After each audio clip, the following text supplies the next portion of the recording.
اعوذ باللہ من الشیطان الرجیم بسم اللہ الرحمن الرحیم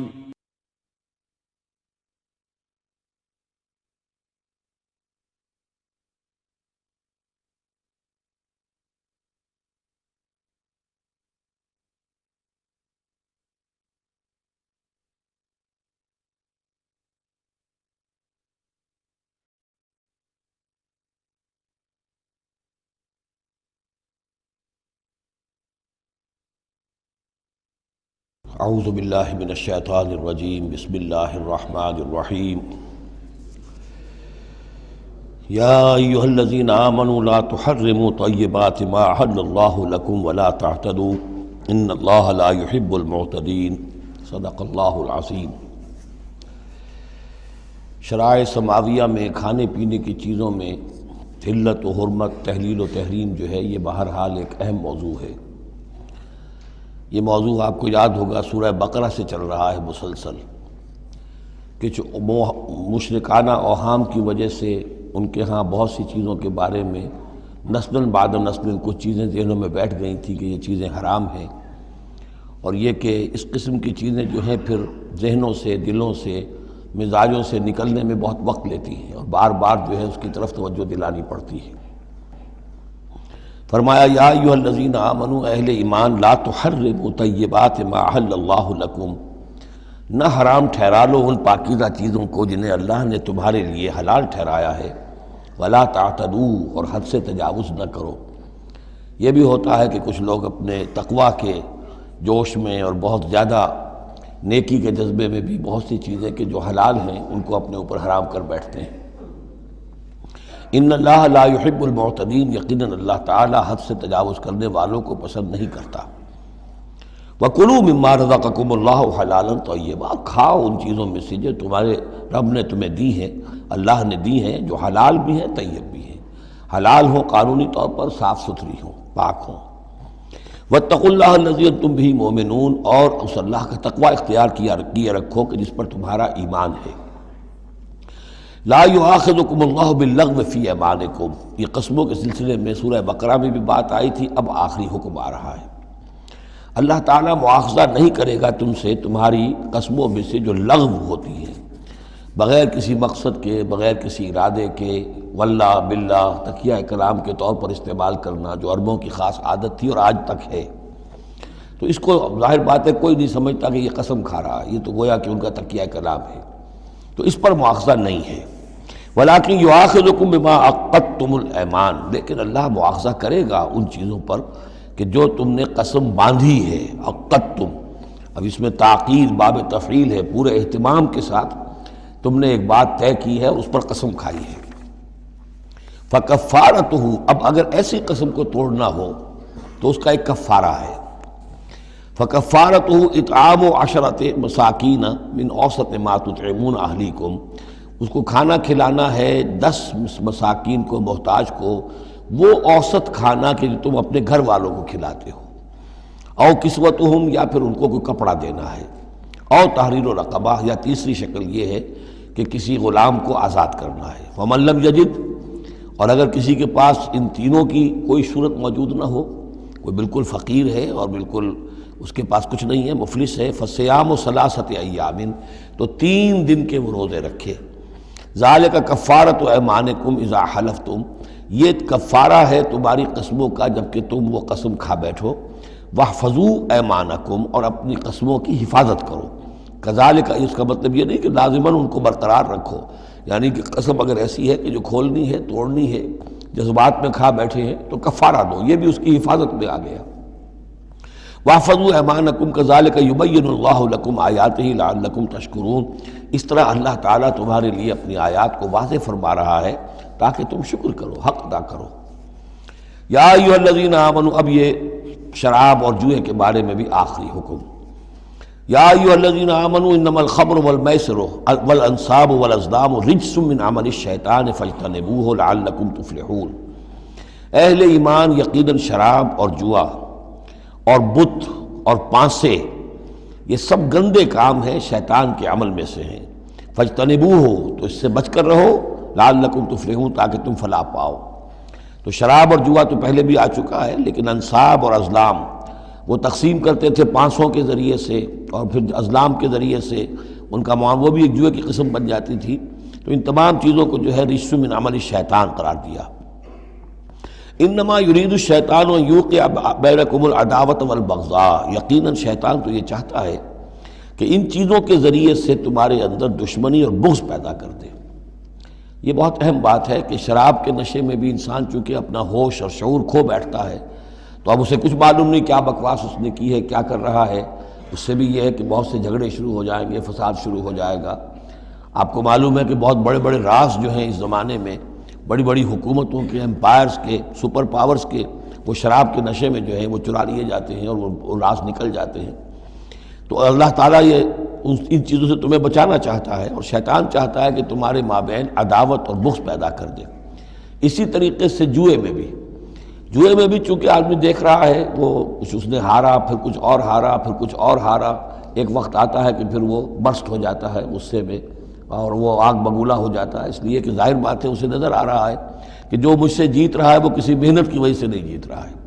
اگر تو کوئی محنت ہو، کوئی کوشش ہو، کسی نے کمایا ہو، تو ظاہر بات ہے اسے انسان گرج نہیں کرتا کہ ٹھیک ہے اس نے محنت کی ہے اور اس نے مجھ سے یہ مزدوری لی ہے یا مجھ سے یہ کمائی حاصل کی ہے۔ لیکن یہ کہ ایک وقت آتا ہے کہ پھر جواری جو ہے وہ آپے سے باہر ہو جاتا ہے۔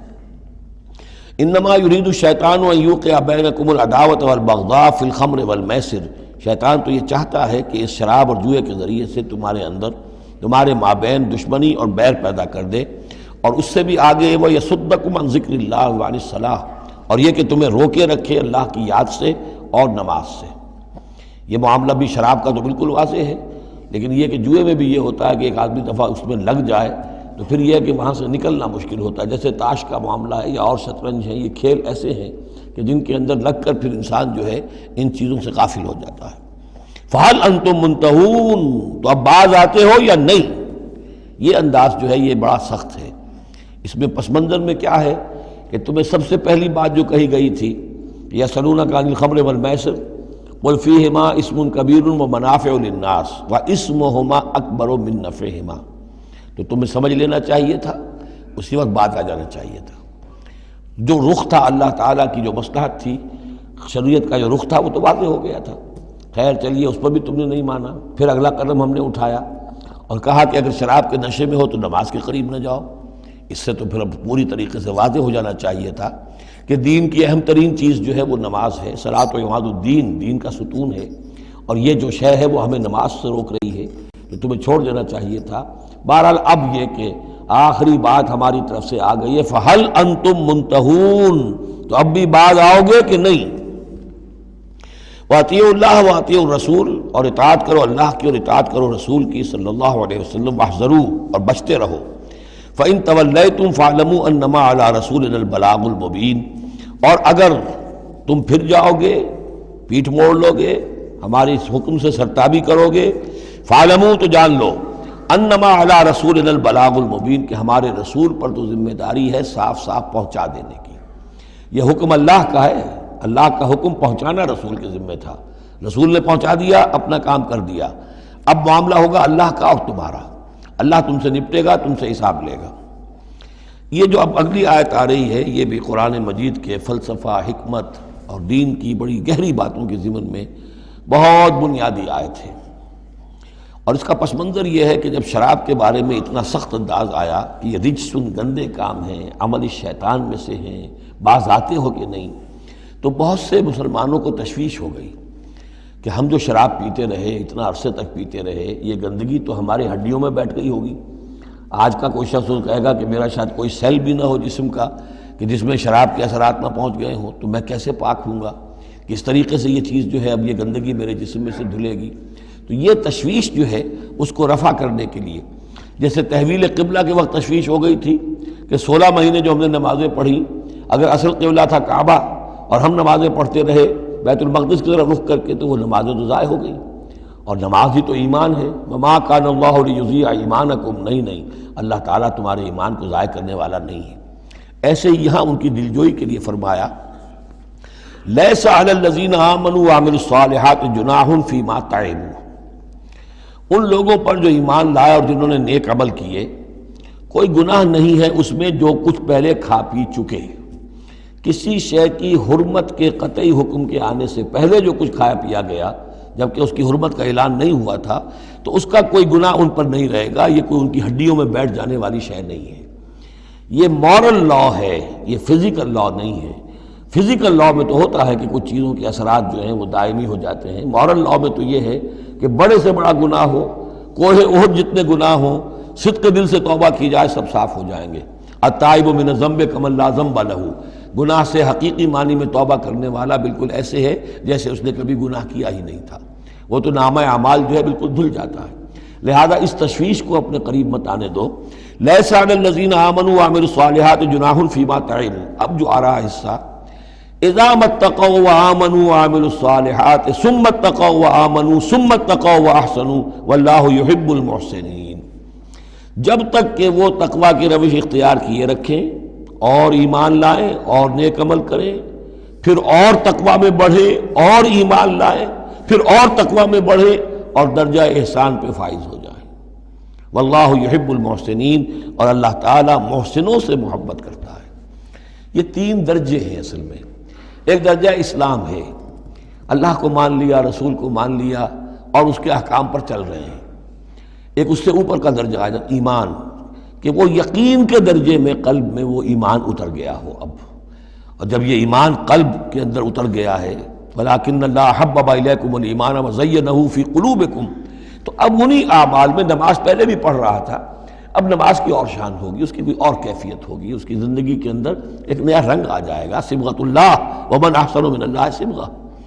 اس سے بھی آگے جا کر جب یہ ایمان اتنا گہرا ہو جائے کہ بالکل جیسے آنکھوں سے کوئی شخص کسی چیز کو دیکھ رہا ہو تو یقین ہوتا ہے, ان تعبد اللہ کانک تراہ فإن لم تکن تراہ فإنہ یراک. جب یہ کیفیت ہو جائے کہ تم اللہ کی بندگی کرو, اللہ کے لیے جہاد کرو, عمل کرو, بھاگ دوڑ کرو, اللہ کا تقویٰ اتنا ہو جائے کہ جیسے کہ تم اللہ کو اپنی آنکھوں سے دیکھ رہے ہو, تو یہ درجہ احسان ہے.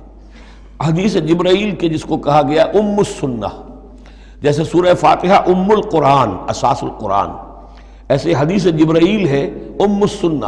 اور ام السنہ میں یہ ساری بات آئی ہے کہ حضرت جبرائیل انسانی شکل میں حضور کی خدمت میں آئے, صحابہ کا مجمع تھا, وہاں انہوں نے کیے اخبرنی عن الاسلام, مجھے بتائیے اسلام کیا ہے. اسلام میں بھی ایمان تو ہے نا, قانونی ایمان, زبانی ایمان تو ہے, لیکن اس کے ساتھ اعمال علیحدہ گنے گئے. اس سے اوپر جب ایمان دل میں اتر گیا, اب یہ ایمان کی وہ جو شکل ہے, اس میں اب عمل کو علیحدہ ذکر کرنے کی ضرورت ہی نہیں. اس مرحلے پر آ کر لازماً عمل درست ہو جائیں گے جبکہ ایمان دل میں اتر چکا ہے اور دل میں یقین بن کر جاگزی ہو گیا ہے. اور پھر اور گہرا چلا گیا. یوں سمجھیے کہ جتنا جتنا درخت اوپر جا رہا ہے جڑ نیچے جا رہی ہے نا, جڑ اور ایمان کی گہری ہوئی, اسلام سے ایمان بن گیا, اور گہری ہوئی, اب یہ تیسری منزل احسان کی اس پر فائز ہو گئی. تو جب پوچھا گیا کہ اخبرنی عن الاحسان, اے نبی مجھے بتائیے احسان کیا ہے, تو آپ نے جواب دیا, اور یہ جواب تین روایتوں میں تین مختلف الفاظ میں ہے. ان تعمل للہ کانک تراہ, ان تخشى اللہ کانک تراہ, ان تعبد اللہ کانک تراہ فإن لم تکن تراہ فإنہ یراک. یہ تینوں میں ہے.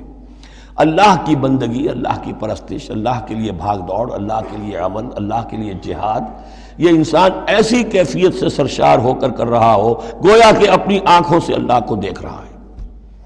تو جب اللہ سامنے ہوگا تو کیسے کچھ ہمارے جذبات عبدیت ہوں گے, کیسی کیسی ہماری قلب کی کیفیات ہوں گی. اس دنیا میں بھی یہ کیفیت حاصل ہو سکتی ہے, لیکن یہ اگر بہت کم لوگوں کو حاصل ہو تو اس سے ایک نچلا درجہ بھی ہے احسان کا, کہ کم سے کم یہ بات ہر وقت مستحضر رہے کہ اللہ مجھے دیکھ رہا ہے. فإن لم تکن تراہ فإنہ یراک. تو یہ تین درجے ہیں جو یہاں آئے, کہ ایک بیس لائن ہے لیس علی الذین آمنوا وعملوا الصالحات, یہ بیس لائن ہے. جناح فیما طعموا اذا اتقوا. اصل میں ایک کتاب مولانا مودودی صاحب کی ہے, تحریک اسلامی کی اخلاقی بنیادیں, اور بڑی اچھی کتاب ہے. اسلام, ایمان, احسان, لیکن ساتھ ہی تقوی, چار الفاظ انہوں نے لیے ہیں اور چار مراتب قرار دیے ہیں. اس میں سے تشریحات تو ساری ٹھیک ہیں, لیکن میں ترتیب کے اعتبار سے اس آیت کی روح سے میرے نزدیک اس میں ایک اصلاح کی ضرورت ہے. تقوی کوئی مقام نہیں ہے, تقوی وہ اسپرٹ ہے, ڈرائیونگ اسپرٹ, جو دھکا دیتی رہے گی اور اوپر اٹھائے گی۔ چنانچہ تقویٰ کی یہاں کی تکرار ہو رہی ہے کہ بیس لائن سے تقویٰ نے اوپر آپ کو کیا، اب آپ اذا متقوا وآمنوا وعملوا الصالحات، آپ کے ایمان اور عمل صالح میں اور رنگ پیدا ہو گیا۔ ثم اتقوا، پھر تقویٰ اور بڑھا، تقویٰ نے آپ کو اور اوپر اٹھایا۔ ثم اتقوا وآمنوا، پھر اب وہ ایمان یقین والا ایمان حاصل ہو گیا۔ اب یہاں عمل صالح کے علیحدہ ذکر کی ضرورت ہی نہیں، جب دل میں ایمان اتر گیا تو حضور نے فرمایا کہ الا ان فی الجسد مضغۃ اذا صلحت صلح الجسد کلہ واذا فسدت فسد الجسد کلہ، تو اس کے حوالے سے اب پورا کا پورا جسم ٹھیک ہو جائے گا۔ ثم اتقوا، پھر تقویٰ اور ہے تو اس کے نتیجے میں وَأَحْسَنُوا، درجہ احسان پر فائز ہو جائے انسان۔ اللہم ربنا اجعلنا منہم واللہ یحب المحسنین، اللہ اپنے ایسے محسن بندوں کو، درجہ احسان تک پہنچ جانے والے بندوں کو، جیسا کہ اس سے پہلے آیا تھا عمو وسمو، ایک غلط راستہ ہے کہ اندھے ہو گئے بہرے ہو گئے، اللہ نے پھر ڈھیل دی اور اندھے ہو گئے اور بہرے ہو گئے، اللہ نے اور ڈھیل دی اور اندھے ہو گئے اور بہرے ہو گئے، ایک وہ ہے، اور ایک راستہ یہ ہے، اسلام ہے، ایمان ہے، احسان ہے، اور تقویٰ جو ہے اس میں درجہ بدرجہ انسان کو ترقی دلاتا جا رہا ہے۔ یا ایھا الذین آمنوا لیبلونکم اللہ بشیء من الصید تنالہ ایدیکم ورماحکم لیعلم اللہ من یخافہ بالغیب، جو کہ اس سورہ مبارکہ کے شروع میں آئی تھی یہ آیت کہ جب تم احرام کی حالت میں ہو تو تم شکار نہیں کر سکتے۔ تو اب اللہ تعالیٰ کی ایک سنت ہے، وہ آزماتا ہے، سخت ترین امتحان لیتا ہے۔ فرض کیجئے کہ ایک قافلہ جا رہا ہے بیچارے حاجیوں کا، اور انہوں نے احرام باندھا ہوا ہے، کوئی شے نہیں ہے، کھانے کے لیے کچھ نہیں ہے، لیکن اب جو ہے ہرن صاحب جو ہے اٹکیلیاں کرتے ہوئے قریب آ رہے ہیں، اور وہ پکڑ نہیں سکتے، قتل نہیں کر سکتے، احرام میں ہیں، بھوک بھی ہے، لیکن یہ کہ چاہے تو ذرا سا نیزہ مارے تو ہرن کو پکڑ کو جو ہے وہ شکار کر لیں، یا ویسے ہی بھاگ کر پکڑ لیں، لیکن یہ کہ اس کی اب ان کو اجازت نہیں ہے۔ تو اللہ تعالیٰ ایسا کرتا تھا۔ فرمایا یا ایھا الذین آمنوا، اہل ایمان، لیبلونکم اللہ، لازماً اللہ تمہیں آزمائے گا، بشیء من الصید، شکار کے ذریعے سے، تنالہ ایدیکم ورماحکم، جن کو کہ پا لیں گے آسانی سے تمہارے ہاتھ اور تمہارے نیزے، لیعلم اللہ من یخافہ بالغیب، تاکہ اللہ دیکھ لے کہ کون ہے وہ لوگ کہ جو غیب میں ہوتے ہوئے بھی اللہ سے ڈرتے رہتے ہیں، کہ موقع ہے، بھوک بھی ہے، ہرن بھی بالکل پاس ہے، بالکل قابو میں ہے، جیسے چاہے شکار کر لے، لیکن ہاتھ بندھے ہوئے ہیں اس لیے کہ احرام باندھا ہوا ہے۔ تو جس کے دل میں ایمان ہوگا وہ اپنی بھوک کو برداشت کرے گا، اللہ کے حکم کو نہیں توڑے گا۔ فمن اہتدی بعد ذلک، اب کسی سے غلطی ہو گئی، تجاوز کر بیٹھا، بھوک کا غلبہ زیادہ تھا، فلہ عذاب علیم، اس کے لیے دردناک عذاب ہے۔ البتہ یہ کہ آگے چل کر اس کے لیے ایک کفارہ بھی بتا دیا گیا ہے۔ یا ایھا الذین آمنوا لا تقتلوا الصید وانتم حرم، دیکھو اہل ایمان، جب تم احرام کی حالت میں ہو تو کسی شکار کو قتل مت کرو۔ ومن قتلہ منکم، تو جو کوئی تم میں سے انہیں قتل کر بیٹھے، شکار کر بیٹھے، جان سے مار بیٹھے، متعمدن، جان بوجھ کر، فجزاء مثل ما قتل من النعم، تو پھر اس کا کفارہ ہوگا ویسا ہی ایک حیوان، ویسا ہی ایک چوپایا اللہ کی راہ میں صدقہ کیا جائے، اور وہ اس کا گویا کہ کفارہ بنا دیا جائے۔ کیسا ہے کہ اگر آپ نے ہرن مارا ہے تو پھر بکری یا بھیڑ، نیل گائے اگر مار لی ہے تو پھر گائے، اسی طریقے سے جس قسم کا، جس سائز کا اور جس اسٹیچر کا آپ نے وہ حیوان جو ہے شکار کیا، اسی کا اسے برابر کا چوپایا دینا ہوگا۔ فجزاء مثل ما قتل من النعم یحکم بہ ذوی عدل منکم، دو آدمی تمہارے جو ہوں معتبر، وہ چاہیے کہ وہ اس کی گواہی دے کہ ہاں یہ جانور جو اس نے شکار کیا ہے یہ اس کے برابر ہو جائے گا۔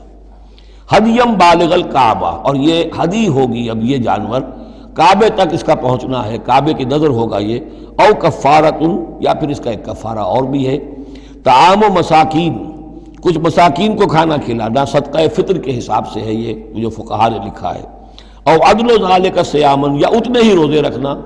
وہ بھی دیکھنا ہوگا کہ جانور جو تھا، بکری تھی، ہرن تھا، کتنے آدمی اس کو کھا سکتے تھے، اتنے آدمیوں کو کھانا کھلاؤ، یا پھر اتنے دن کے جو ہے وہ عدل ذالک صیامن روزے رکھو، لیذوق وبال امرہ، تاکہ وہ اپنے کیے کا کی سزا جو ہے وہ پالے۔ عفا اللہ عما سلف، اللہ معاف کر چکا ہے جو کچھ کے پہلے ہو چکا۔ ومن عادا، لیکن جو پھر ابھی دوبارہ کرے گا، اعادہ کرے گا، فینتقم اللہ منہ، تو اللہ تعالیٰ اس سے انتقام لے گا۔ واللہ عزیز ذو انتقام، اور یقیناً اللہ تعالیٰ زبردست ہے، انتقام لینے والا، بدلہ لینے والا۔ احل لکم صید البحر وطعامہ متاعا لکم، البتہ یہ کہ اگر کشتیوں کے ذریعے سے، جہازوں کے ذریعے سے حاجی لوگ آ رہے ہوں تو ان کے لیے چھوٹ ہے، وہ احرام کی حالت میں بھی جو مچھلی ہے اس کا شکار کر سکتے ہیں۔ احل لکم صید البحر، سمندر کا، دریا کا جو شکار ہے وہ تمہارے لیے حلال کیا گیا، وطعامہ متاعا لکم وللسیارہ، اور اس کا جو دریا کا کھانا ہے وہ تمہارے لیے بہت اچھا جو ہے فائدے کی چیز ہے، اور سب مسافروں کے لیے۔ اور آج آپ کو معلوم ہے کہ یہ سی فوڈ جو ہے یہ دنیا میں کس قدر یعنی اب معروف بھی ہے، محبوب بھی ہے، مقبول بھی ہے، اور بہت سی برائیوں سے اور بیماریوں سے بچانے والا بھی ہے۔ سی فوڈ یہ تو اب ایک بڑا سمجھیے کہ پوری دنیا کے اندر غذا کا ایک نیا خزانہ ہے کہ جو سامنے آیا لوگوں کے۔ تو فرمایا وطعامہ متاعا لکم وللسیارہ، اس کا جو طعام ہے جو سمندر کے اندر اللہ نے پیدا کیا ہوا ہے، مچھلیاں ہیں یا اور کوئی اسی طریقے کی اللہ نے تمہارے لیے کھانے کی چیزیں پیدا کی ہیں۔ وحرم علیکم صید البر ما دمتم حرما، لیکن خشکی پر شکار کرنا تمہارے لیے جب تک کہ تم احرام میں ہو حرام کر دیا گیا۔ واتقوا اللہ الذی الیہ تحشرون، اور اللہ کا تقوی اختیار کیے رکھو جس کی طرف کہ تمہیں لازماً جمع کر دیا جائے گا، لے جائے جاؤ گے گھیراؤ کر کے۔ جعل اللہ الکعبۃ البیت الحرام قیاما للناس، اللہ تعالیٰ نے کعبے کو جو بیت الحرام ہے، بزرگی والا گھر ہے، اسے لوگوں کے قیام کا باعث بنا دیا ہے۔ والشہر الحرام، اور شہر حرمت والا شہر بھی اللہ تعالیٰ نے معین کیا ہے۔ والہدیہ، اور قربانی کے جانور، ان کا بھی ذکر ہو چکا ہے اس سورت کے شروع میں۔ والقلائد، اور وہ جانور جن کے گلوں میں پٹے ڈال دیے گئے ہوں نشانی کے طور پر کہ یہ کعبے کے لیے ہدی کے جانور ہیں، یہ سب اللہ تعالیٰ کی طرف سے ہے، اس کی توثیق ہو رہی ہے۔ یعنی یہ کوئی تمہاری جاہلیت کی روایات نہیں ہے، یہ چیزیں جو ہیں کعبے کی حرمت اور عظمت، اسی طریقے سے شہر حرام، اسی طریقے سے ہدی کے جانور، اور وہ کہ جن کے گلوں میں پٹے پڑے ہوئے ہوں ہدی کے جانور ہونے کے اعتبار سے۔ ذالک لتعلموا ان اللہ یعلم ما فی السماوات و ما فی الارض، یہ اس لیے کہ تم اچھی طرح جان لو کہ اللہ تعالیٰ کو آسمانوں اور زمین کی ہر شے کا علم حاصل ہے۔ ان اللہ بکل شیء علیم، اللہ تعالیٰ ہر چیز کا علم رکھتا ہے۔ اس کے مقابلے میں 4 چیزیں آئیں گی جو ان کے ہاں حرام ہو گئی تھیں، ان کو پھر کہا جا رہا ہے کہ اس کے لیے کوئی سند نہیں ہے کتاب میں موجود، وہ بعد میں آئیں گی۔ اعلموا ان اللہ شدید العقاب، جان لو کہ اللہ تعالیٰ سزا دینے میں بہت سخت ہے۔ وان اللہ غفور الرحیم، اور اللہ غفور الرحیم بھی ہے، یعنی اس کی تو دونوں شانیں ہیں۔ اب تم دیکھو کہ تم اپنے آپ کو کس شان کے ساتھ متعلق کر رہے ہو، کس کا مستحق بنا رہے ہو، اس کی عقوبت کا یا اس کی رحمت اور مغفرت کا۔ ما علی الرسول الا البلاغ، ہمارے رسول پر سوائے پہنچا دینے کی کوئی ذمہ داری نہیں، باقی ساری ذمہ داری اب تمہاری ہے۔ واللہ یعلم ما تبدون وما تکتمون، اور اللہ جانتا ہے جو کچھ کہ تم ظاہر کرتے ہو اور جو کچھ کہ تم چھپاتے ہو۔ قل لا یستوی الخبیث والطیب، اے نبی کہہ دیجئے ناپاک اور پاک برابر نہیں ہو سکتے۔ ولو اعجبک کثرت الخبیث، چاہے ناپاک شے کی کثرت جو ہے وہ تمہاری آنکھوں کو اچھی لگے۔ آدمی تو چاہتا ہے بہتات ہونی چاہیے بس ہر چیز کی، ناجائز حرام سے آیا ہوا مال ہو جمع ہو گیا ہے، اچھا لگے گا آپ کو، ہے خبیث ہوں۔ تو خبیث اور طیب برابر نہیں ہو سکتے، چاہے کثرت جو ہے خبیث کی وہ جو آنکھوں کو چکا چوندھ تو کرتی ہے، نظر کو خیرہ کرتی ہے، چمک تہذیب حاضر کی۔ فاتقوا اللہ یا اولی الالباب لعلکم تفلحون، تو اللہ کا تقوی اختیار کرو اے ہوش مندو تاکہ تم فلاح پاؤ۔ یا ایھا الذین آمنوا لا تسألوا عن اشیاء ان تبد لکم تسؤکم، اہل ایمان ان چیزوں کے بارے میں سوال نہ کرو کہ وہ اگر تم پر کھول دی جائیں، واضح کر دی جائیں تو تمہیں اچھی نہیں لگیں گی، تمہیں بری لگیں گی۔ بعض چیزوں کی طرف سے اللہ تعالیٰ نے خود خاموشی اختیار کی ہوتی ہے، خام خواہ سوال کر کر کے اور اس کو اپنے اوپر جو ہے ذمہ داری کو بڑھا لینا، یہ بھی ایک جو خاص قسم کی مذہبی ذہنیت ہوتی ہے، کھودنے کریدنے کی اور بال کا کھال اتارنے کی، اس کا نتیجہ یہ نکلتا ہے۔ چنانچہ حج کے بارے میں جب آیت نازل ہوئی وَلِلَّهِ عَلَى النَّاسِ حِجُّ الْبَيْتِ مَنِ اسْتَطَاعَ إِلَيْهِ سَبِيلًا، یہ سورہ آل عمران میں ہم پڑھ آئے ہیں۔ تو ایک صاحب کھڑے ہو گئے کہ حضور کیا ہر سال فرض ہے؟ حضور نے سوال سن لیا لیکن سنا انسنا کر دیا، دوسری طرف رخ کر لیا۔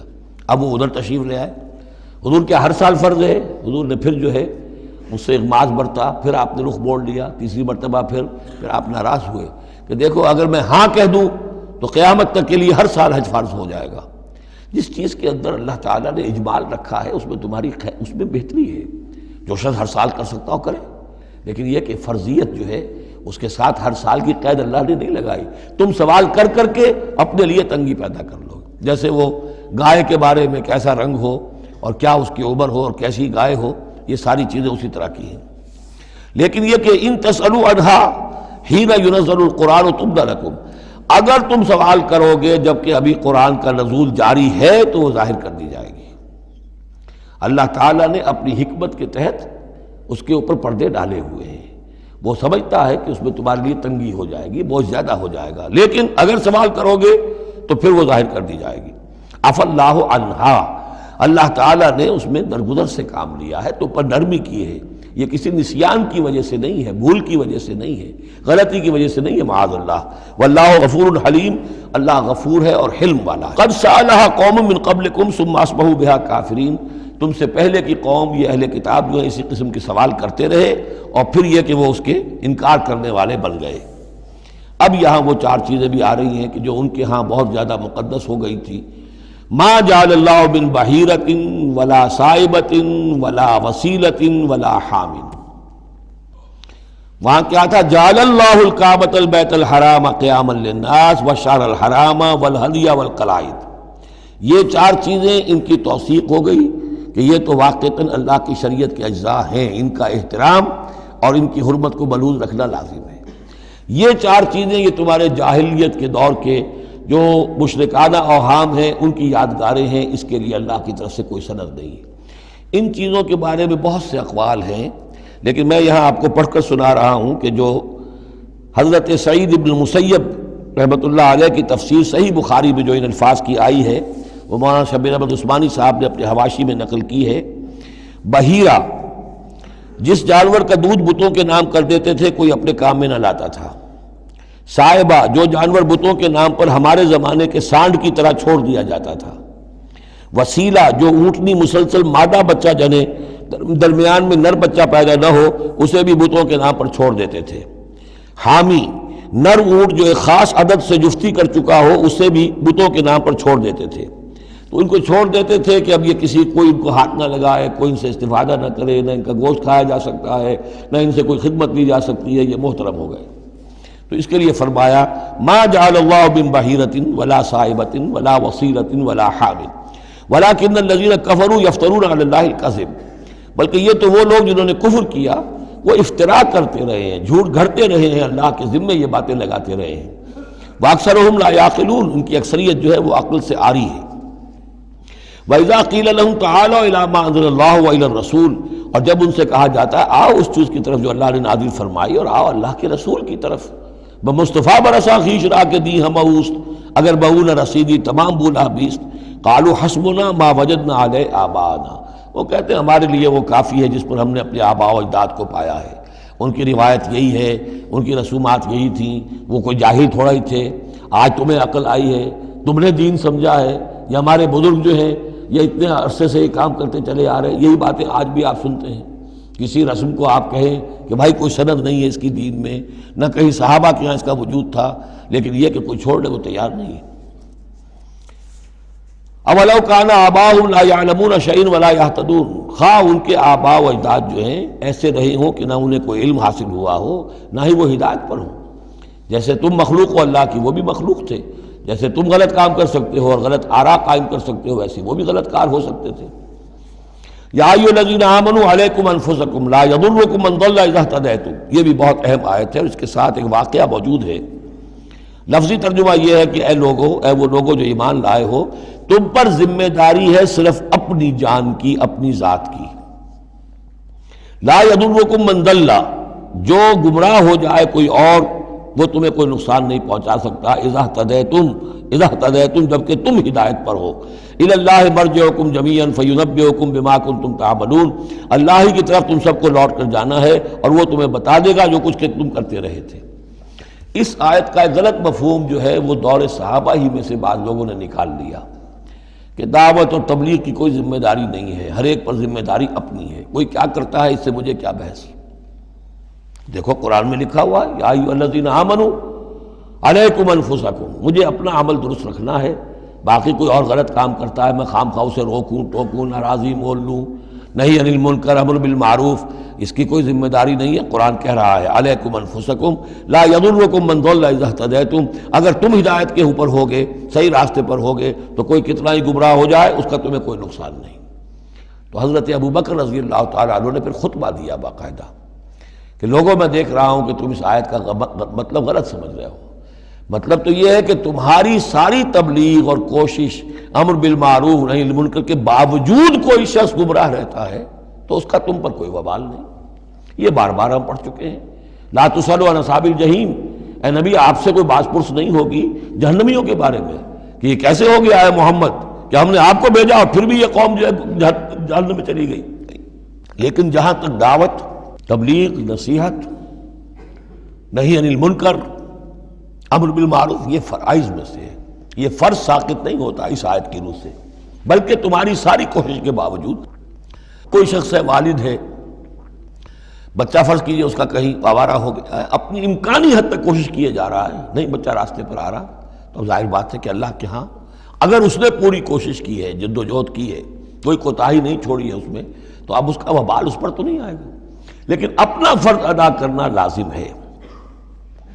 یا ایھا الذین آمنوا علیکم انفسکم لا یضرکم من ضل اذا اہتدیتم الی اللہ مرجعکم جمیعا فینبئکم بما کنتم تعملون، تو تم سب کو لوٹ کر جانا ہے اللہ ہی کی طرف اور پھر وہ تمہیں جتلا دے گا جو کچھ کہ تم کرتے رہے تھے۔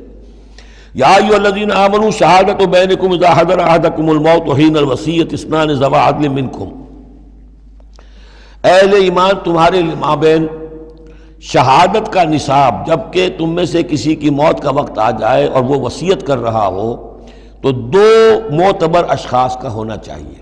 جو وصیت کر رہا ہے، اور ظاہر بات ہے کہ وصیت ایک تہائی سے زیادہ میں نہیں ہو سکتی، لیکن کسی کی زیادہ بڑی جائیداد ہے تو ایک تہائی کی بات بھی تو بڑی ہو سکتی ہے، تو وصیت کے وقت دو گواہ ضرور بنا لو کہ یہ وصیت کی گئی۔ او آخران من غیرکم، اور وہ جو گواہ ہیں وہ تمہارے لوگوں میں سے ہونے چاہیے، خاندان میں سے، اس آبادی میں سے، قبیلے میں سے، جو معروف ہوں، جانتے ہوں۔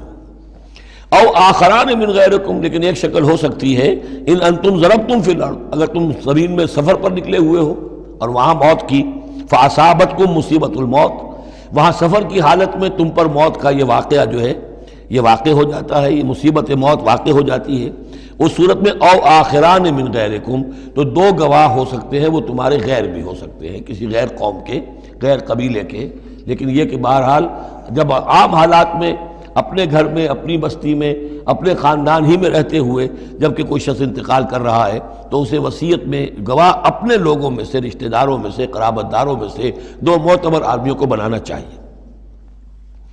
تحبسونہما من بعد الصلاۃ، اب اس کے بعد جب یہ کہ اس کا انتقال ہو گیا تو اب یہ کہ وصیت کا مسئلہ آئے گا، لوگ پوچھیں گے کیا واقعی یہ وصیت جو ہے اس شخص کی ہے؟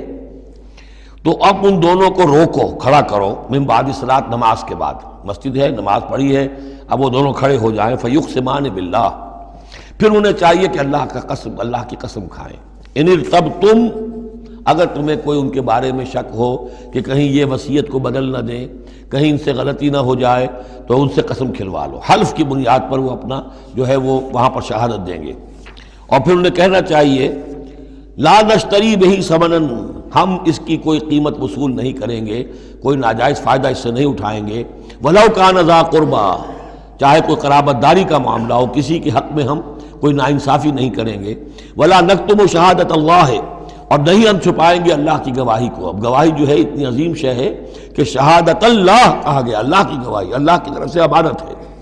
انا اذا لمن العاصمین، اگر ہم ایسا کریں گے تو ہم یقیناً گناہ گار ہوں گے۔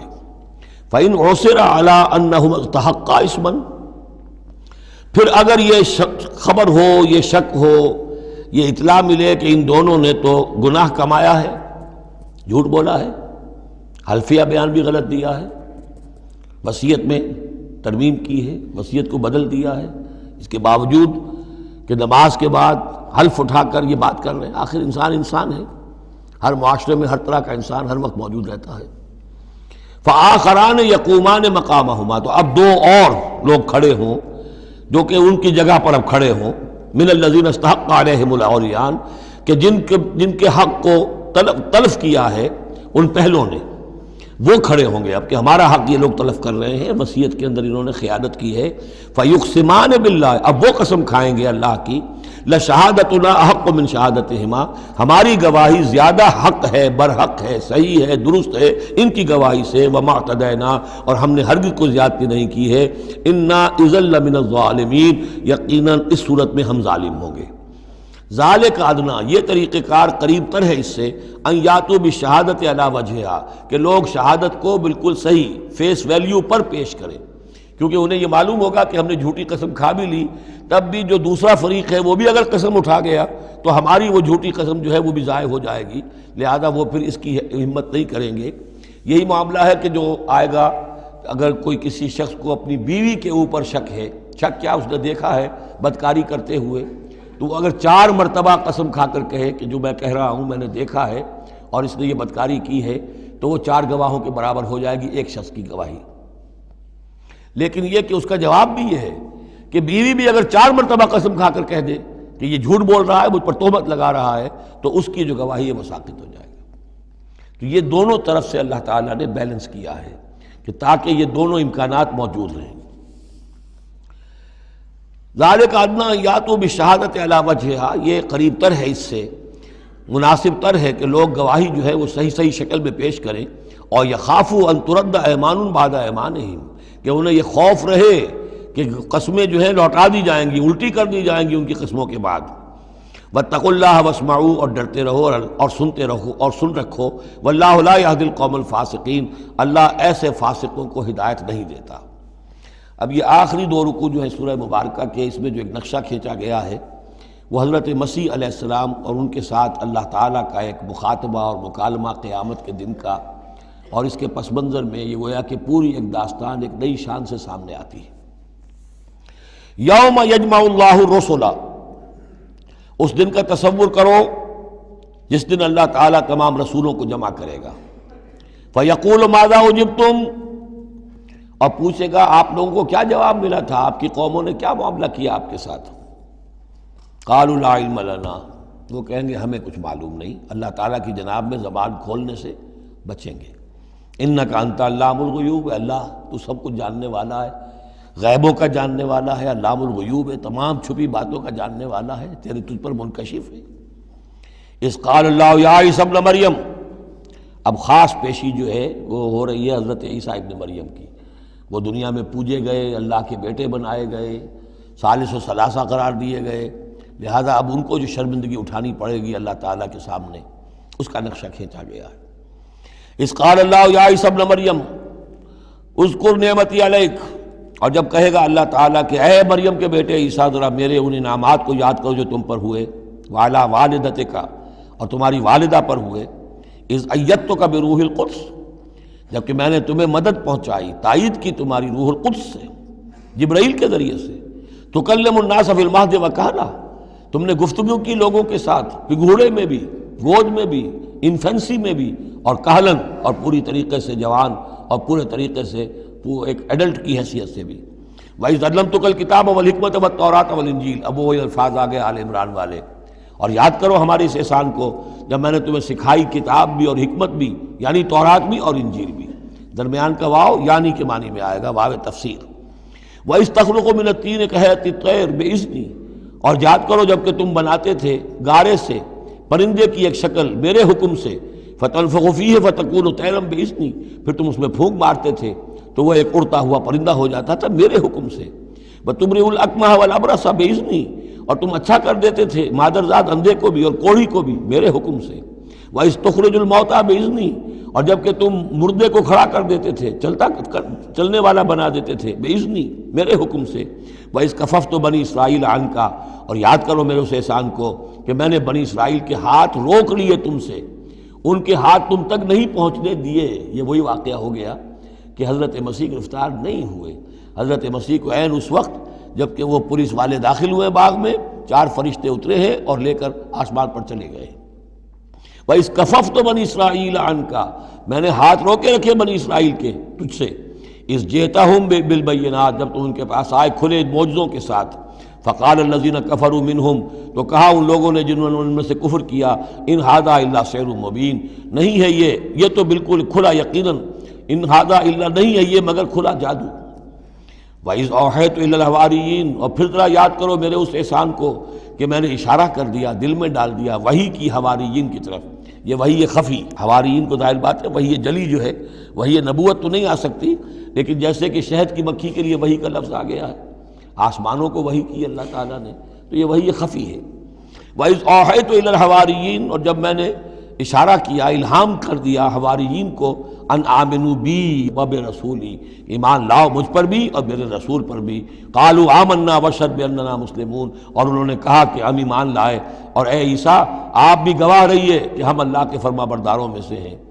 اذ قال الحواریون، اور ذرا یاد کرو اس واقعے کو جب کہ حواریین نے یہ کہا، یا عیسیٰ ابن مریم، اے عیسیٰ مریم کے بیٹے، هل تستطیع ربک، کیا آپ کے رب کو یہ قدرت حاصل ہے، ان ینزل علینا مائدۃ من السماء، کہ ہم پر آسمان سے ایک دسترخوان اتر آئے۔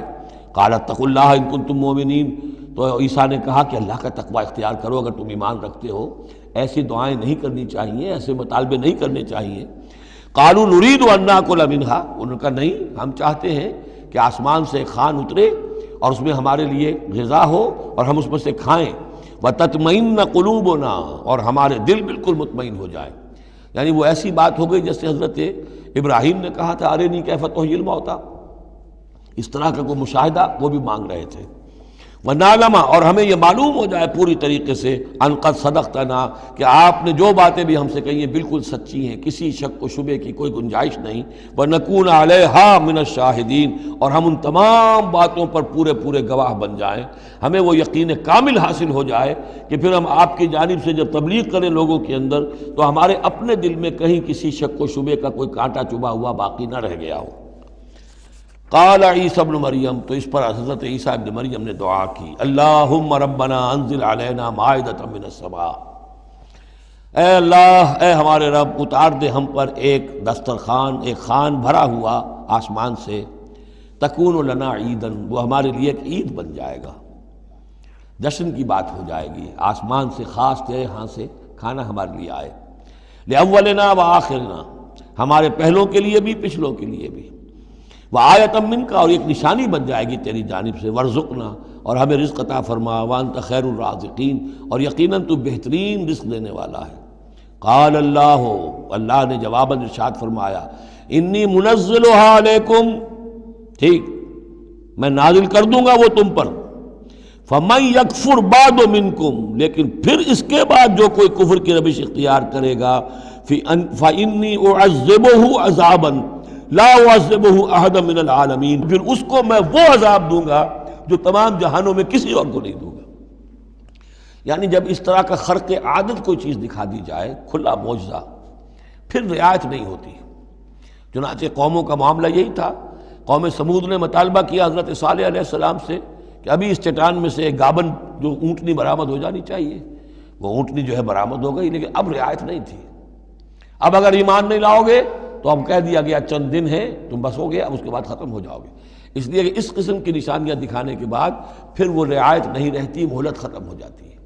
یہ بات بہت تفصیل سے آئے گی سورہ شعراء میں کہ اے نبی یہ جو آپ سے نشانیاں مانگ رہے ہیں اور ہم نہیں دکھا رہے، یہ ان کی خیر خواہی میں، اگر جس قسم کی نشانی یہ مانگ رہے ہیں وہ ہم دکھا دیں گے تو ان کی مہلت ابھی ہمیں ختم کرنی ہوگی، پھر ان کو مزید رعایت نہیں دی جا سکے گی۔ اور اس قسم کے معجزے دیکھ کر پہلے بھی کوئی ایمان نہیں لایا، نہ یہ لائیں گے۔ اندر جو فساد ہے نیت کا وہ کہاں انہیں ماننے دے گا۔ نہ قوم صالح نے مانا، حالانکہ ان کو اپنی نگاہوں کے سامنے انہوں نے ایسا معجزہ دیکھ لیا۔ حضرت عیسیٰ کے معجزوں کو یہودیوں نے نہیں مانا، جادو قرار دیا۔ تو معجزے سے ایمان تو کوئی لایا نہیں سوائے وہ جادوگر جو تھے حضرت موسیٰ علیہ السلام سے جن کا مقابلہ ہوا تھا۔ باقی یہ کہ عام قوم جو ہے، فرعون تو ایمان نہیں لایا، فرعون کے جو درباری ہیں وہ ایمان نہیں لائے۔ تو اس لیے یہ جو ہوتا ہے کہ اگر کوئی اس قسم کی نشانی دکھا دی جائے تو یہ اصل میں پھر لوگوں کے لیے اس اعتبار سے ان کے خلاف جا پڑتی ہے کہ ابھی اللہ کچھ اور مہلت دیتا، کچھ اور ڈھیل دیتا، کچھ اور لوگ سمجھ لیتے، کچھ اور لوگوں کو ایمان کی توفیق مل جاتی اور وہ سلسلہ بند ہو جاتا ہے۔ قال اللہ انی منزلها علیکم فمن یکفر بعد منکم، میں نازل تو کر دوں گا تم پر وہ، لیکن پھر اس کے بعد جو کوئی بھی تم میں سے کوئی کفر کی روش اختیار کرے گا، ناشکری کرے گا، فإنی اعذبہ عذابا لا اعذبہ احد من العالمین، تو پھر اس کو عذاب وہ دوں گا جو تمام جہانوں میں کسی اور کو نہیں دوں گا۔ وَإِذْ قَالَ اللَّهُ يَا عِيسَى ابْنَ مَرْيَمَ، اب یہ آخری ڈراپ سین ہے اس کا اور بہت سخت ہے یہ. اور جب کہے گا اللہ تعالیٰ اے مریم کے بیٹے عیسیٰ، اَأَنْتَ قُلْتَ لِلنَّاسِ اتَّخِذُونِي وَأُمِّيَ إِلَٰهَيْنِ مِن دُونِ اللَّهِ، کیا تم نے کہا تھا لوگوں سے کہ مجھے اور میری ماں کو بھی الہ بنا لینا، معبود بنا لینا اللہ کے سوا، تم نے کہا تھا؟ قال سبحانک، حضرت عیسیٰ فرمائیں گے، عرض کریں گے اللہ تو پاک ہے، ما یکون لی ان اقول ما لیس لی بحق، میرے لیے کیسے ممکن تھا کہ میں وہ بات کہتا جس کے کہنے کا مجھے کوئی حق حاصل نہیں. ان کنت قلتہ فقد علمتہ، اگر میں نے وہ بات کہی ہوتی تو پروردگار وہ تیرے علم میں ہوتی. تعلم ما فی نفسی، تو جانتا ہے جو کچھ میرے جی میں ہے، ولا اعلم ما فی نفسک، میں تو نہیں جانتا جو تیرے جی میں ہے. انک انت علام الغیوب، یقیناً تو تمام غیبوں کا جاننے والا ہے، حقیقت تیری نگاہ کے سامنے تو موجود ہے. ما قلت لہم، میں نے ہرگز ان سے کچھ نہیں کہا، الا ما امرتنی بہ، مگر وہی کچھ جس کا کہ تو نے مجھے حکم دیا تھا. ان اعبدوا اللہ ربی و ربکم، اور وہ یہی بات تھی کہ میں نے ان سے یہی کہا تھا کہ پرستش کرو اور بندگی کرو اللہ کی جو میرا بھی رب ہے اور تمہارا بھی رب ہے. وکنت علیہم شہیدا ما دمت فیہم، اور میں تو ان کے اوپر جب تک ان میں موجود تھا ان کا نگران تھا، ان کے اوپر میں ان کی دیکھ بھال کر رہا تھا. یہاں یہ خبردار ہونا نگرانی کرنے کے معنی میں ہے. وکنت علیہم شہیدا ما دمت فیہم فلما توفیتنی، جب تو نے مجھے اٹھا لیا. اب یہاں بھی توفیتا موت کے معنی میں نہیں ہے، انی متوفی کا، وہ یاد رکھ لیجیے ساری بحث جو میں کل کر چکا ہوں. جب تو نے مجھے اٹھا لیا، کنت انت الرقیب علیہم، تو اس کے بعد تو ظاہر ہے کہ تو ہی نگران تھا ان پر. وانت علی کل شیء شہید، اور یقیناً تو ہر چیز پر نگران ہے، ہر چیز پر گواہ ہے، ہر چیز سے باخبر ہے. ان تعذبہم فانہم عبادک، اگر تو انہیں عذاب دے تو وہ تیرے بندے ہیں، تجھے کل اختیار حاصل ہے، جس طرح چاہے عذاب دے. وَإِن تَغْفِرْ لَهُمْ، اور اے اللہ اگر تو انہیں بخش دے، فَإِنَّكَ أَنْتَ الْعَزِيزُ الْحَكِيمُ، تو زبردست ہے، حکمت والا ہے. یہ بہترین انداز ہے، میں درخواست بھی ہے، معافی کی درخواست بھی ہے. وہ اپنی شفقت، رافت نوع انسانی کے حق میں انبیاء کے اندر جو ہوتی ہے، لیکن اس سے آگے بڑھ کے بھی نہیں کہہ سکتے. مقام عبدیت یہی ہے، العبد عبد وان ترقى والرب رب وان تنزل، اختیار تیرا ہے. ان تعذبہم فانہم عبادک، اے اللہ تو اگر انہیں عذاب دے تو تیرے بندے ہیں، تیری مخلوق ہیں. وان تغفر لہم، اور اگر تو معاف فرمانا چاہے تو تجھ سے تو کوئی بات پرس نہیں کر سکتا، کوئی جواب طلبی نہیں کر سکتا کہ تو نے کیسے معاف کر دیا. وان تغفر لہم فانک انت العزیز الحکیم، تجھے ہر اختیار حاصل ہے، تو زبردست ہے، حکمت والا ہے. قال اللہ ھذا یوم ینفع الصادقین صدقہم، اللہ فرمائیں گے، اب جیسے میں نے ڈراپ سین کہا تھا، یہ پوری پیشی جو ہے اس کا آخری نقشہ کیا ہوگا. اللہ فرمائے گا یہ آج کا دن وہ ہے جس دن سچوں کو ان کی سچائی فائدہ پہنچائے گی. قال اللہ ھذا یوم ینفع الصادقین صدقہم، ان کا صدق ان کے حق میں مفید ہوگا. لہم جنات تجری من تحتہا الانہار خالدین فیہا ابدا، ان کے لیے باغات ہیں جن کے دامن میں ندیاں بہتی ہوں گی، ان میں وہ ہمیشہ ہمیشہ رہیں گے. فیہا ابدا، رضی اللہ عنہم ورضوا عنہ، اللہ ان سے راضی ہو گیا اور وہ اللہ سے راضی ہو گئے. یہ آخری مقام ہے، رضامندی باہمی، اللہ تم سے راضی، تم اللہ سے راضی. رضی اللہ عنہم ورضوا عنہ، ذالک الفوز العظیم، اور یہی ہے بہت بڑی کامیابی. للہ ملک السماوات والارض، اللہ ہی کے لیے ہے آسمانوں اور زمین کی بادشاہی. وما فیہن، اور جو بھی ان سب میں ہے اس کی بادشاہی، اس کا اختیار اسی کے ہاتھ میں ہے. وہو علی کل شیء قدیر، اور وہ ہر چیز پر قادر ہے. یہاں اللہ کے فضل و کرم سے سورہ انعام، سورہ مائدہ ختم ہوئی. نوٹ کر لیجئے، سورہ نساء پر پہلی منزل ختم ہو گئی تھی. سورہ مائدہ پر مکی اور مدنی جو سورتوں کے گروپ سے ان کا پہلا گروپ ختم ہو گیا. ایک مکی سورت سورہ فاتحہ، اگرچہ حجم میں بہت چھوٹی، مانن بہت عظیم، پورے قرآن کے ہم وزن. وَلَقَدْ آتَيْنَاكَ سَبْعًا مِّنَ الْمَثَانِي وَالْقُرْآنِ الْعَظِيمِ، یہ سورہ ہجر میں آیت پڑھیں گے اور اس کے بارے میں یہی رائے ہے مفسرین کی کہ یہ سورہ فاتحہ کے بارے میں. لیکن چار یہ عظیم ترین صورتیں جو ہیں جو مدنیات ہیں، بقرہ، آل عمران، نساء اور مائدہ، اور دو دو کے جوڑوں کی شکل میں. ان کا عمود کیا تھا ایک تو شریعت آسمانی مکمل، نمبر دو اس میں اہل کتاب سے گفتگو، رد و قضا، ان پر الزام، انہیں دعوت، وہ سارا جو کچھ تھا، ان کی غلط باتوں پر تنقید، ان کی غلط عقائد کی نفی، ان کی تاریخ کے اندر جو جو اہم واقعات ہیں ان کا تذکرہ، پھر اس کے نتیجے میں ان کا معزول کیا جانا اس منصب سے جس پر وہ 2000 برس سے فائز تھے، امت محمد صلی اللہ علیہ وسلم کا فائز کیا جانا، یہ بھی آخری درجے میں اس گروپ میں یہ بات مکمل ہو گئی۔ اگلا گروپ میں نے پہلے ہی دن آپ کو بتایا تھا کہ اس اعتبار سے بڑا متوازن ہے، اس میں 2 صورتیں مکی ہیں، 2 مدنی ہیں۔ الانعام الاعراف مکیات، الانفال التوبہ مدنیات۔ ان میں جو تقسیم ہے، جو مکیات ہیں اور مدنیات ہیں اس گروپ کی، اس میں سارا معاملہ ہے مشرکین عرب کے ساتھ۔ اب آپ یہ محسوس کریں گے سورہ انعام کو پڑھتے ہوئے کہ جیسے ایک بالکل نئے ماحول میں آ گئے ہیں۔ ہم 4 روز سے جو پڑھ رہے تھے سورہ بقرہ، سورہ آل عمران، سورہ نساء، سورہ مائدہ، منافقین سے باتیں اور یہودیوں سے، نصارہ سے، ان سے، اب یہاں جو ہے ساری باتیں ہوں گی مشرکین عرب سے۔ یہ مکی صورتیں ہیں، ابھی وہاں نفاق نہیں تھا، منافقت کا کوئی ذکر بھی نہیں ملے گا آپ کو۔ ابھی اہل کتاب کا تذکرہ تو آپ کو مل جائے گا سورہ انعام کے اندر، سورہ اعراف میں، لیکن کوئی ان سے گفتگو نہیں، کوئی براہ راست خطاب نہیں۔ تو میں نے اس کے لیے اپنے ذہن میں ایک چیز رکھی ہوئی ہے کہ یہ 2 جنتیں ہیں قرآن مجید کے اندر، وَلِمَنْ خَافَ مَقَامَ رَبِّهِ جنتان۔ ایک قرآن مجید کی مکی جنت ہے، ایک قرآن مجید کی مدنی جنت ہے۔ مدنی جنت کی ہم سیر کر رہے تھے، یہ 4 دن سے ہم یہ 4 صورتیں جو پڑھ رہے تھے، یہ در حقیقت یہ مدنی قرآن ہے، مدنی جنت ہے، اس کی ہم نے سیر کی ہے۔ اب مکی قرآن میں ہم داخل ہوں گے، اور اس میں یہ جو 2 صورتیں ہیں یہ حضور کے جو قیام مکہ کا دور ہے اس کے تقریباً آخری زمانے کی ہے۔ یہ گویا کہ اس اعتبار سے مشرکین جو تھے عرب کے اور جو بنی اسماعیل تھے ان پر اتمام حجت اسی طور سے جس طور سے کہ اہل کتاب پر اتمام حجت ہے ان مدنی صورتوں میں، اسی طور پر مشرکین عرب پر، بنی اسماعیل پر اتمام حجت ان 2 صورتوں میں ہے۔ پھر ان میں ایک بڑی پیاری تقسیم ہے۔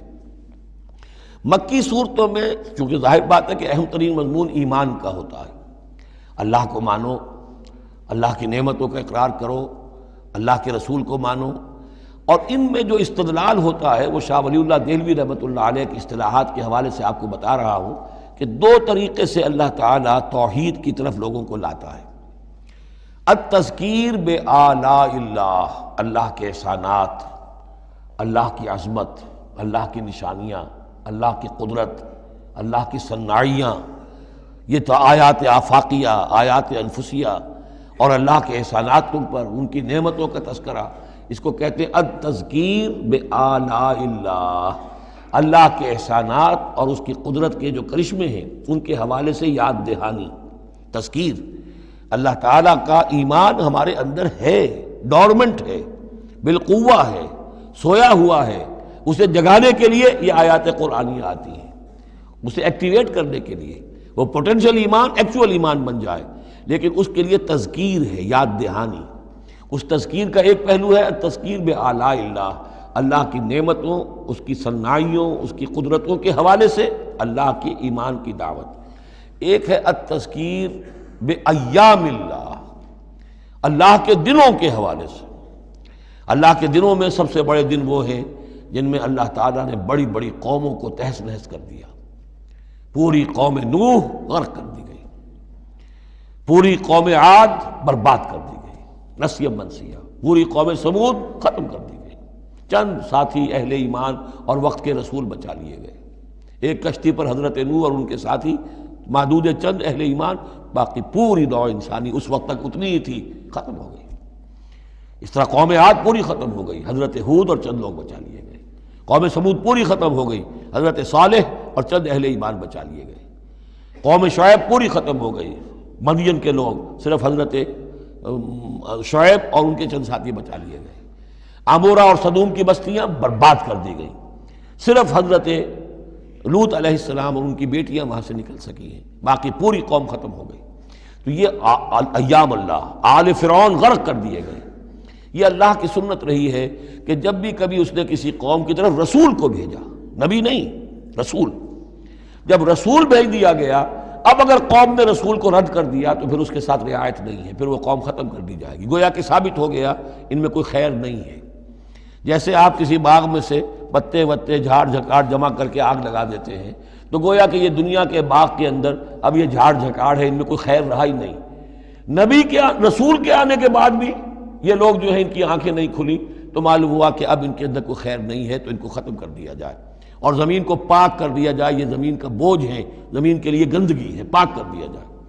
یہ ایام اللہ ہے جن کا ذکر قرآن مجید میں بار بار آتا ہے۔ اس کے علاوہ ایام کا معاملہ پھر ایک ابتدا ہے، ازل کے اندر کیا ہوا ہے وہ بھی تو یوم ہی ہے نا، ٹائم کے حوالے سے، اور پھر کیا ہوگا ابد میں، آخرت میں کیا ہوگا۔ یہ جو ہے سلسلہ تخلیق اور ازلی حقائق، اور پھر یہ کہ بعث بعد الموت، اور پھر کیا ہونا ہے عالم برزخ میں، اور پھر کیا ہونا ہے عالم آخرہ میں، اور پھر کیا ہوگا وہاں پر اصحاب جنت بھی ہوں گے، اصحاب جہنم بھی ہوں گے، اور وہ بھی ہوں گے کہ درمیان میں ہوں گے، تو یہ تمام چیزیں جو ہیں یہ آئیں گی سورہ اعراف کے اندر۔ تو یہ تقسیم ہے توحید کے موضوع پر، یہ دونوں صورتیں بہت جامع، لیکن اول سورہ انعام کے اندر التذکیر بآلاء اللہ، اور ثانیاً سورہ اعراف اس میں آئے گی التذکیر بایام اللہ، اس کا سب سے بڑا مضمون جو ہے وہ اس پر مشتمل ہے۔ اور اس کے بارے میں ایک روایت یہ بھی ہے اس سورہ انعام کے بارے میں کہ یہ پوری سورت ایک ہی وقت میں نازل ہوئی ہے۔ سورہ بقرہ کی آیات مختلف اوقات میں نازل، سورہ مائدہ اسی طریقے سے، لیکن یہ سورت پوری کی پوری بیک وقت نازل ہوئی ہے، اور الفاظ یہ آتے ہیں کہ 70,000 فرشتوں کے جلووں میں حضرت جبرائیل علیہ السلام اس سورت کو لے کر اترے ہیں، اور یہ پوری سورہ انعام ایک ہی نشست میں، یوں سمجھیے ایک ہی تنزیل کے اندر یہ جوں کی تو اسی طرح پوری کی پوری اتری ہے۔ بارک اللہ لی ولکم فی القرآن العظیم ونفعنی وإیاکم بالآیات والذکر الحکیم۔